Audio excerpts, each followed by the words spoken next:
Hey there everybody, Kefla has finally been added to Dragon Ball FighterZ, and I know that there's a ton of you guys who are extremely excited to see what she can do in the game.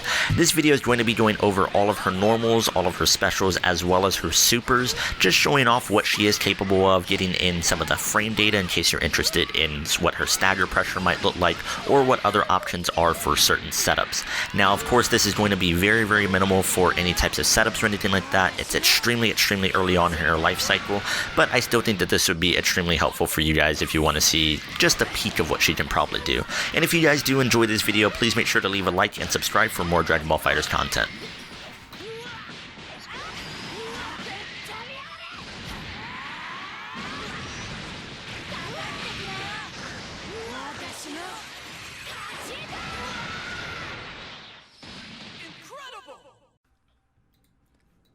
So first things first, of course, we have Kefla's 5L. Now Kefla's 5L is going to be this forward jab, which also pushes her a little bit forward. And the biggest thing about this move is that it is -3 on block, meaning that this is going to be a fantastic stagger tool where you can do things like this and just consistently move the opponent forward and towards the corner, and you won't have to worry about them getting away from you or not being in range as long as that you time it correctly. This is going to be extremely crucial as well if you were to do something like go 2L into 5L. Because it has that momentum, you should never have to worry about it missing into the 5L in comparison to, say, Vegeta, for example, where depending on his range in particular, it may or may not miss because he does not move himself forward whenever he goes into his 5L. So that, I think, is going to be an extremely strong normal just to start off this video. And then let's go ahead and go on into the second part of the auto combo.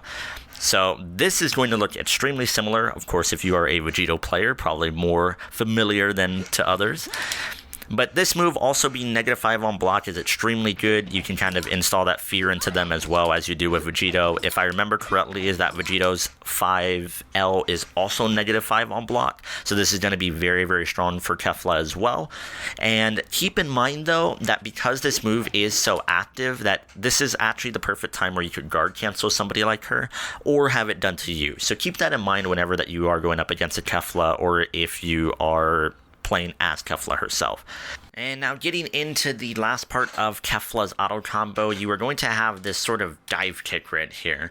Now the dive kick has a few things that I think would be extremely important to know. The first thing is that it is safe on block, but sort of. And by sort of, let me give you guys an example. So the bot is set to guard all, and then we are going to make the bot level 3 as soon as possible.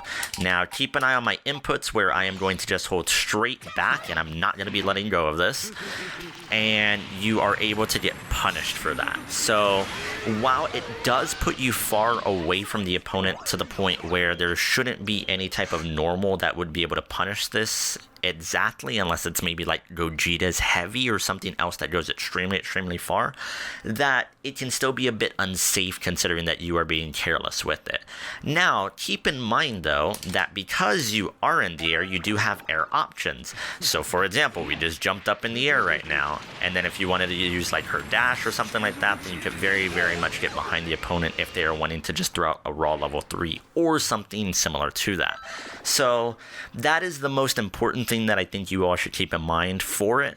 The frame data on it is fairly solid. Of course, if you want to use this as a mix-up tool, for example, so let's set the bot to simply block, and you wanted to do something like this. Now the other thing that you need to keep in mind though is that you do have landing recovery, so keep an eye on her animation whenever that she does actually land right here, is that she will do this kind of squat where that is going to be her recovering. So if you were to do a mix up like this, you're not going to be able to go into an empty jump low right away. There is still going to be the landing lag for the move, so you will still have recovery on that.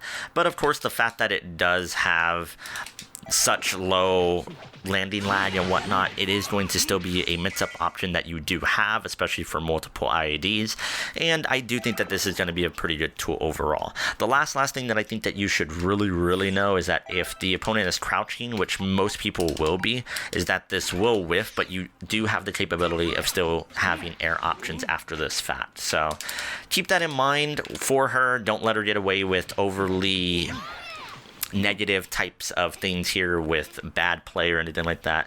She does have options with it, but they are still able to be punished if you know what to do correctly. And finishing up for the lights is going to be her 2L, which will be 7 frames, which is very standard. And of course, this has -4 frames, so this is also going to be extremely safe. Of course, since she does have the 2L, which hits low, she will be able to do a fair bit of mix-up options. So this is very good for her just to start off for her kit.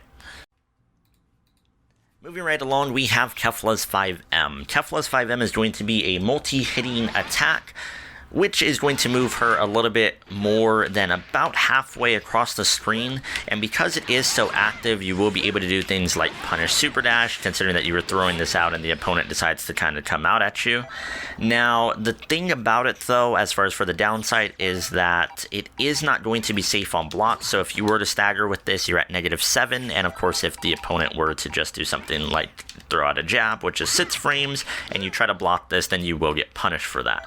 So keep that in mind. And then the other downside to it is that it does a little bit less than average with overall damage in comparison to other 5Ms. So as you can tell, it does 666 damage, and people like Super Saiyan Goku or Super Saiyan Vegeta are going to do 700 damage. But overall, this move still looks to be very strong, despite it not being safe on block. Next up is Kefla's 2M. Her 2M is going to move her a decent bit forward, so that is going to be good. But the most important thing that I feel here is going to be that it is a 9-frame startup, and it's also -5 on block. So this move is going to come out extremely fast, and you'll be able to go out and do multiple 2Ms if the opponent is thinking that you maybe won't have another low option right after the fact, and they stand up, as a lot of people will after the 2M, then you'll be able to just go into another one back to back. Now, of course, there is a gap in there, so that can be reflected, but it's just an option as something that you have on the table. Kefla 6M is going to be extremely standard, just a regular old overhead, not standing or anything that you can do something fancy with. Kefla's 2H is going to be that very standard anti-air option for punishing super dashes and the like. Now, the good thing about her 2H, though, is that even though it looks extremely similar to Super Saiyan Goku or any of the Goku's 2Hs, is that unlike them where they are airborne the moment that they throw it out, Kefla is actually grounded for a certain period of time. So even though the 2H itself is negative on block, you will be able to cancel into grounded moves, and as you can tell here, being -5 will mean that you can block in time or call out an assist or something like that. So this 2H is a very good 2H in the fact that you're able to cancel it, and I'm sure that there's going to be a lot of mind games coming out of it. For example, if the opponent were to block the 2H and then think that you are going to actually stay in the air, then you can maybe cancel on the opposite side and then go for some sort of punish. Next up is Kefla's 5H. It is going to carry you a fair bit, as most heavies do, and it is going to have 14 frames of startup and -10 frames for the advantage, so it is unsafe on block, as pretty much every other heavy in the game is, so really nothing fancy going on here. And something else that's kind of cool is that Kefla actually does have a 6H, which is going to be the standing overhead. So while her 6M does not actually stay standing, the fact that she has a 6H is actually pretty cool. So you actually always have a threat of having another overhead without actually needing to leave the ground. Now, mind you, this is not going to be safe in a string or anything like that. So even if you were to do it right after a 5M or a 2M, you are still going to have a pretty big gap in there. But considering that most people like to block low and that you wanted to go into this very early, it should still catch a lot of people off guard. Now, you don't have a ton of options for actually being able to connect this together, but of course you are able to go into something like a 2H so that you can get some sort of combo, or if you want it more corner carry, then you could go into a 5H and then just carry the opponent further to the corner in that way. Next up is going to be Kefla's 5S. So Kefla's 5S is going to be a multi-Ki Blast attack, throwing up to 6 Ki Blast if you decide to do so. And the most appealing thing about this is that it is super fast on startup. You are going to be looking at 11 frames for startup for that, in comparison to Super Saiyan Goku, who of course has a very good Ki Blast, where he starts up for 13, and then Super Saiyan Vegeta also being at 13. Teen Gohan is going to be one of the only other characters that I'm aware of that can contest for the speed of the Ki Blast, and then of course just the amount that she can throw. This is going to be an extremely strong neutral tool for her. And then getting into Kefla's normals, of course, we have her JL, which is going to be this long-range light attack, as well as her JM, which is only going to be 1 frame slower. So you can see that her JL is going to be right at 6 frames, and her JM is going to be at 7 frames for the startup. So these moves are both going to be fantastic air-to-air tools whenever that you are playing some neutral games. And then going on from there, we have her JS, which is up to 4 Ki Blast in the air, and it halts her momentum. And then of course her J2H, which moves her forward just a little bit, but there's nothing too crazy for that. And then finishing it up for her air moves, there is her JH, which doesn't have crazy range forward, kind of looks a little bit similar to Broly's as far as for the way that it might seem, Super Broly's more in particular, but you're not going to be able to do crazy cross-ups with this or anything because it doesn't extend very far horizontally. Starting off the special moves for Kefla, we have Super Cannonball, which is going to be a projectile. So this is going to go in a straight line if you do the L version, and it will have beam properties. So as you can see here, it will very much clash with anything that's like a Kamehameha, and the frame data on it's actually surprisingly solid. So it starts up pretty quick at 18 frames, but the bigger thing here is that it's only -5. And then the medium version here as well will have the same data. However, the medium version is going to go at an angle. So that's the only real difference amongst the two. If you're trying to aim for somebody that's on the ground, or if they're jumping or something along those lines, then you can do either one of those options. Now, something else that is very good about this is that it does gel as well, as it does have beam properties. So you can see here that there is no gap in it, so that you are able to go into a vanish and not have any sort of problems. Now, the EX version of this move is actually slower than any of the other versions, but the bright side to it is that it actually has plus frames to it. So in comparison to actually having 18 frames, this actually has 28 frames, but you are +4. Now, something else to keep in mind though is that none of these specials actually gel. So you could use this as an option for like a frame trap if you think that the opponent's going to be pushing buttons, or if you think that they are going to try and punish your 2H, then this might be the option so that you can actually get into a combo. Just as an idea for something that you could maybe do, but overall I think that her projectile is going to be extremely strong. Next up for Kefla is going to be Gigantic Breaker. Now this move is going to have a bit of interesting things about it. First of all, it is going to cause a smash on hit. Now, the smash doesn't work at every part of the screen, so if you're full screen, you will still get the follow-up hit, but you won't get the smash. The smash takes place only from about 70% of the screen or so. Now, on block, it's really nothing to kind of really brag about, to be honest. It does have a gap in it between the charge up and the follow-up right here. So 14 frames, and then as you can see right here, before she actually gets into the charge, then there is a gap on it. Even if you were to charge up the move, it's still going to have that gap inside of it. So this isn't something that you're going to be throwing out in a block string or anything like that, but it still does have its uses, which we will show off right now. So let's record Cell doing a Kamehameha real fast.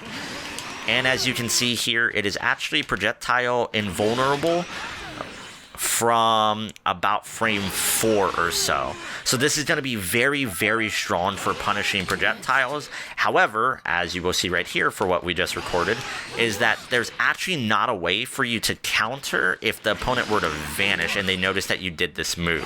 So this is more going to be something that you would want to throw out if the opponent has no bar, or if they don't seem to vanish after you do this move.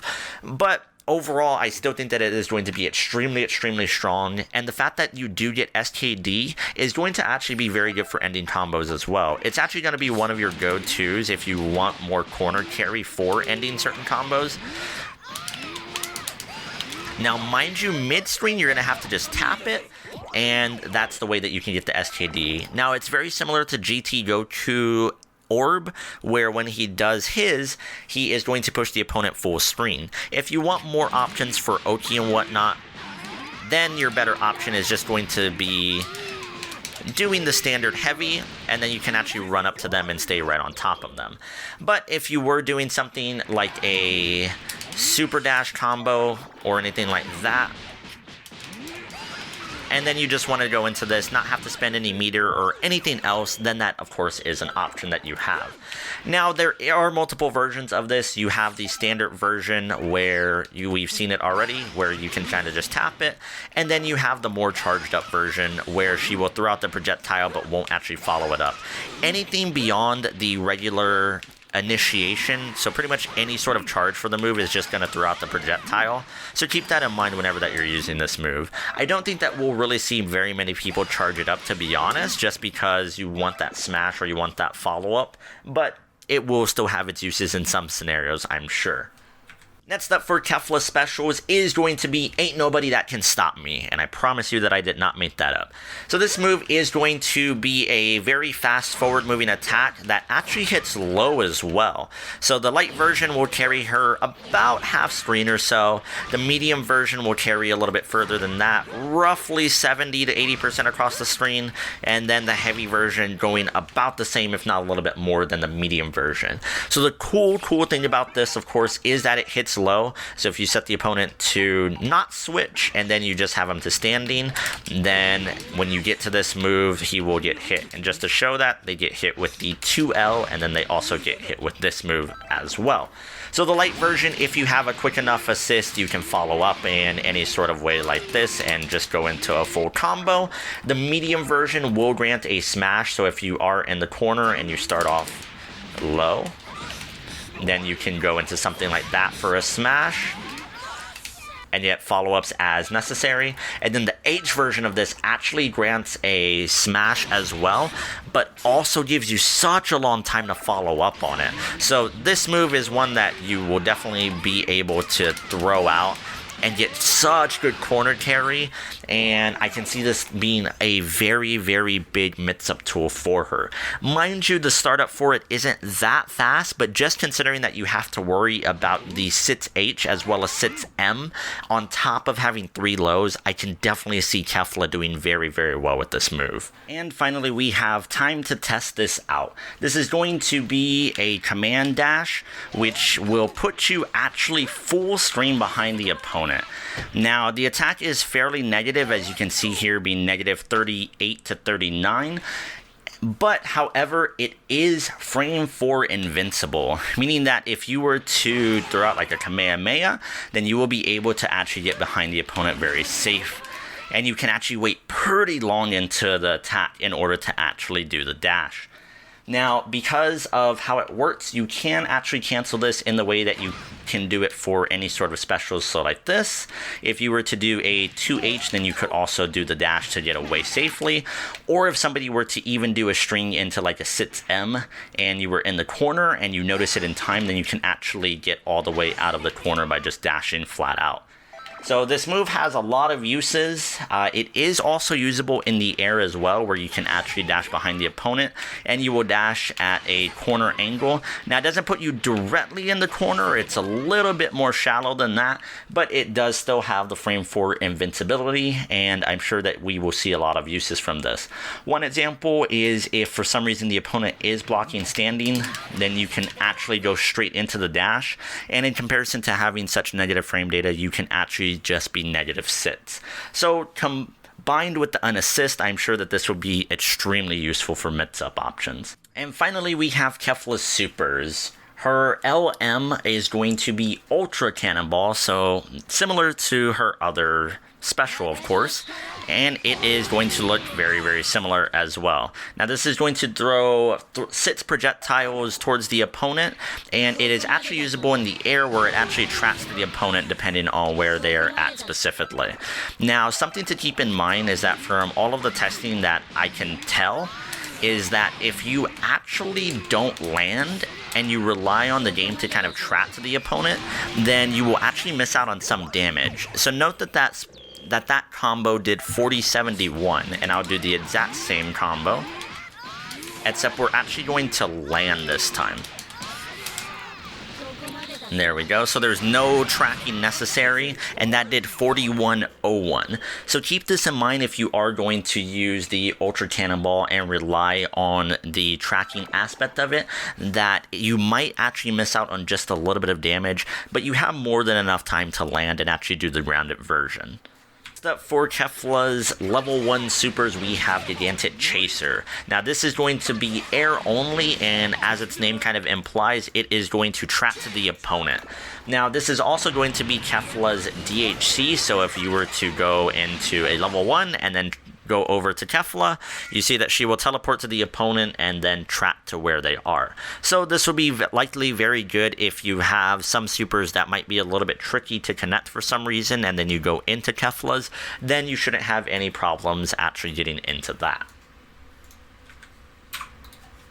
Next up for Kefla is going to be her Gigantic Ray. So this is going to be a Hellzone style type super, so this is not what you're going to use at the end of combos, unless for some reason you go into an assist and then you go into this super so that you can combo after the fact. Now this will be useful, of course, if you are trying to set up some sort of lockdown situation and be plus on block, then you can go for a low-high option. So of course this is going to be a little bit more potent in the corner, but this is what you're looking at with this type of super. And lastly, we have Kefla's level 3, which is going to be Gigantic Burst. Now, this level 3 is pretty cool for multiple reasons, outside of it looking extremely neat. The best part about this, in my opinion, is that it actually is a full screen level 3, so you're never going to have to worry about doing some weird THC or anything like that into it, is that this will track you all the way up in the air in that situation, or even if you happen to be in between the blast and you don't think that it would actually hit you, then you can actually see right here that Cell is still not down, even though he was right in between the hits for the super. So as far as for Oki and whatnot, it does push them full screen if you are in the middle, and if you are mid-screen solo, then you can actually start taking advantage of the dash that we saw earlier on Kefla. Now, because of the speed of it, you can set up situations like that where it will beat out opponents mashing, considering that you are plus 44 for the super and that the dash is at worst -4. So it doesn't set up for a safe jump that I can tell unless you are in the corner. Then you could set up for something like an empty jump M, not low because of how far that the IED actually takes you, but you could do something like this and then go straight into an M because of the range of it, and that will beat out meaty options. And then of course you have the option for just IED-H for a safe jump. And so overall, I really think that Kefla has a lot of great tools to make her a very strong pick for a ton of people. Her assist is going to fit in very well for a lot of teams, whether it's her A or her B assist, as well as her having very good frame data and her specials looking fantastic. The fact that she has a low hitting special, I think, is going to do wonders for her, the fact that it's always a threat, as well as having an overhead normal, which would be her 6H. So even though it's extremely early on to place her on a tier list, I can't see her being worse than A tier, at worst the middle of A tier in my opinion. I would actually put her at the top of A tier, and of course things are going to develop in the game and whatnot, but this is just my very, very early prediction for where she would fall. Unless something crazy is found out that makes her extremely broken in some way, shape, or form, I don't see her being S tier, but definitely the top of A tier. Where do you guys think that Kefla is going to fall on the tier list? Be sure to let me know in the comments down below, and let me know if there's any other characters that you're extremely excited about in future DLC. As always, thank you all for watching this video. Please make sure that you give it a like and consider subscribing, and I'll catch you guys in the next video. 予定通りを貫けば困惑などありえないさ決めたことをなすだけださあ今日もまたやってやろうか